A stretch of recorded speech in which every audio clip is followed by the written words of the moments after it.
जो मौन है ना, वही परम शून्य है। शून्य है, वही परम पूर्ण भी है। उस अवस्था को उपलब्ध होना है कि उसके बगैर सारा कुछ मुर्दा मुर्दा ही है। आप जैसा भी जीवन जी रहे हो ना, वो सारा वैसा ही मुर्दा मुर्दा है। अगर आपके जीवन में वो परम मौन का स्पर्श नहीं है, आप उस परम मौन तक अगर नहीं पहुंच पाए हो, तो समझना आप मुर्दा जैसा जीवन जी रहे हो।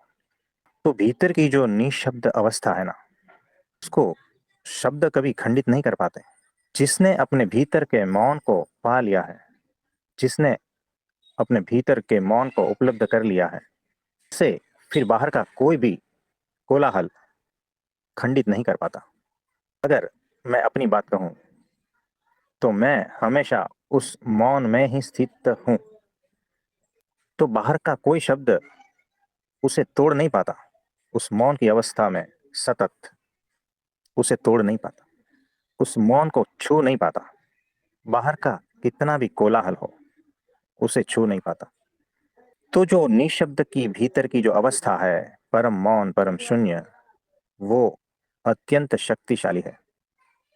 और बाहर का जो कोलाहल है, बाहर के जो शब्द है ना, वो सारे कमजोर है। उसकी कोई औकात नहीं है कि वो मेरे मौन को छू भी पाए। जो बाहर के कोलाहल को और शब्दों को और उसकी वजह से जो व्यथित होता है ना, तो समझना कि उन्होंने भीतर अपने मौन को छुआ नहीं है, उसमें डूबा नहीं है। तो भीतर का जो मौन है वो आकाश की भांति है। और बाहर का जो कोलाहल है, संसार व्यवहार है, शब्द मात्र है, वो सारा बादल की भांति है। तो बादल कभी भी आसमान को छू नहीं पाते।